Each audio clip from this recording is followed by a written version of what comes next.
जय श्री कृष्ण मित्रों। बर्बरीक ने कर्ण को बताया आखिर उसे किसने मारा। रणभूमि के बीच जहां मृत्यु ही मौन हो गई थी, दो महान योद्धा कर्ण और बर्बरीक आमने सामने। एक जिसने सब कुछ त्याग दिया था और दूसरा जो सब कुछ देख चुका था। उनके अंतिम शब्द वो रहस्य जो आज तक किसी ने नहीं सुना। कर्ण बोलते हैं, तुम कौन हो? बर्बरीक कहते हैं, मैं वह हूं जिसने संपूर्ण युद्ध देखा पर युद्ध का भागी ना बन सका। मैं बर्बरीक हूं, भीम का पौत्र और घटोत्कच का पुत्र। कर्ण की सांसें गहरी हो रही थी। उसने बर्बरीक की आंखों में झांकते हुए पूछा। कर्ण बोलते हैं कि तुमने सब देखा, बताओ क्या मैं अर्जुन से हारा? बर्बरीक कुछ क्षण मौन रहे। उनके मुख पर गंभीरता और करुणा दोनों थे। बर्बरीक कहते हैं, नहीं कर्ण, तुम्हें अर्जुन ने नहीं मारा। कर्ण के घायल शरीर में एक झटका सा लगा। कर्ण बोलते हैं, तो फिर किसने मुझे मारा बर्बरीक? तुम्हें श्री कृष्ण ने मारा, तुम्हें धर्म ने मारा, तुम्हें समय ने मारा। अर्जुन तो मात्र एक माध्यम था। कर्ण की आंखों में प्रश्न और पीड़ा एक साथ उभर आए। कर्ण बोलते हैं, कैसे बर्बरीक? बर्बरीक कहते हैं, जब तुम्हारा रथ कीचड़ में धंस गया, तुम निहत्थे हो गए। धर्म के नियम कहते हैं निहत्थे पर वार नहीं किया जाता, परंतु कृष्ण ने अर्जुन से कहा, अब यही समय है, वार करो। अर्जुन ने आज्ञा मानी, परंतु उस क्षण को सफल करने के लिए स्वयं श्री कृष्ण ने अपना चक्र चलाया। उसी चक्र ने तुम्हारे रथ और रक्षा कवच को भेदा। कर्ण की आंखों में आंसू आ गए। वह धीमे स्वर में बोला। कर्ण बोलते हैं, तो क्या मेरी वीरता व्यर्थ गई? बर्बरीक ने कर्ण का हाथ थाम लिया। बर्बरीक कहते हैं, नहीं कर्ण, तुम्हारी वीरता, तुम्हारा दान, तुम्हारा त्याग, यह सब अमर है। तुम्हें किसी धनुर्धर ने नहीं मारा, तुम्हें मारा तुम्हारे विश्वास ने, तुम्हारी निष्ठा के द्वंद ने। कर्ण की सांसें और भारी हो गई। उसने आकाश की ओर देखा और पूछा। कर्ण बोलते हैं, तो क्या मैं पापी हूं? बर्बरीक कहते हैं, नहीं कर्ण, तुम पापी नहीं हो।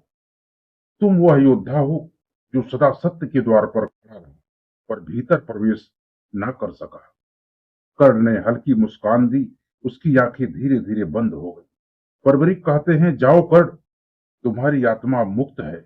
वहां कोई छल नहीं होगा, कोई भेदभाव नहीं, वहां केवल तुम्हारा सत्य होगा।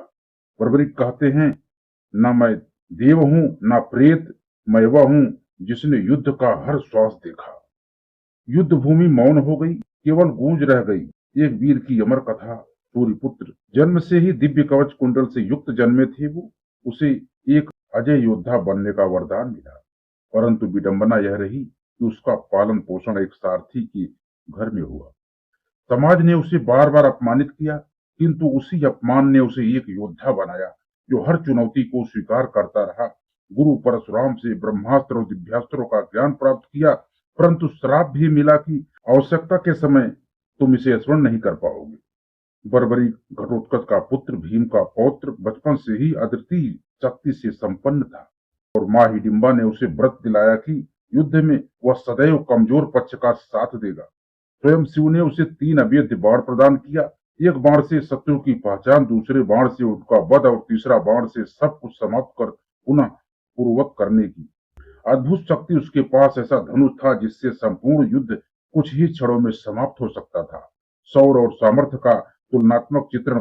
कर्ण का धैर्य उसके जीवन संघर्ष से निकला था। वह निरंतर अभ्यास करता, हर युद्ध को अपने सम्मान की लड़ाई मानता। उसके पास असंख्य दिव्यास्त्र थे, परंतु वे सीमित प्रयोग योग्य थे। बर्बरीक का शौर्य असाधारण था। उसके 3 बाण पूरे महायुद्ध को एक क्षण में समाप्त करने में सक्षम थे, किंतु उसकी शपथ कमजोर का साथ देने की उसे युद्ध में निष्पक्ष नहीं रहने देती। यदि वह युद्ध भूमि में उतरता तो हर बार कमजोर पक्ष का समर्थन करता और युद्ध कभी समाप्त ही न होता। रणनीति बनाम अद्वितीय शक्तिकरण की शक्ति उसके साहस और रणनीति में थी। वह जानता था कि जब तक जीवन की अंतिम श्वास बाकी है, तब तक रणभूमि में टिके रहना ही वीरता है। उसका युद्ध कौशल व्यक्तिगत पराक्रम पर आधारित था। एक एक शत्रु से सामना कर पराजित करना बर्बरीक की शक्ति, उसकी अद्भुत बाण विद्या।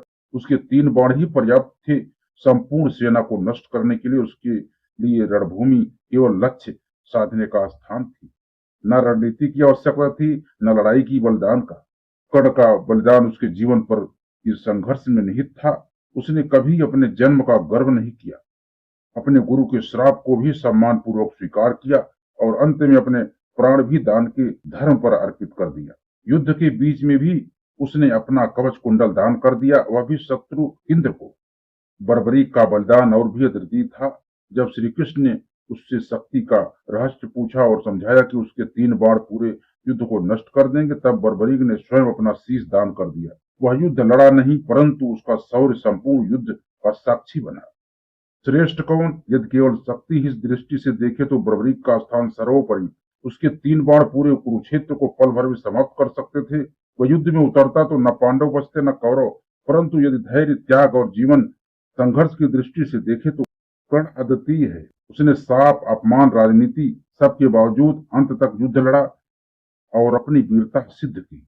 जब श्री कृष्ण से पूछा गया कि युद्ध का सर्वश्रेष्ठ योद्धा कौन था, तो उन्होंने उत्तर दिया, यदि बर्बरीक युद्ध में उतरता तो उसकी शक्ति के आगे सब तुच्छ हो जाते, परंतु कर्ण की वीरता और उसकी निरंतरता और उसके संघर्ष में थी। दोनों अपने अपने स्थान पर अद्वितीय हैं। एक शक्ति का प्रतीक, दूसरा त्याग का। सच्चा वीरता तलवार या धनुष में नहीं बल्कि त्याग और निस्वार्थ भाव में छुपी होती है। यह कहानी हमें बताती है कि मदद, अपना प्यार, यही सबसे बड़ा दान है।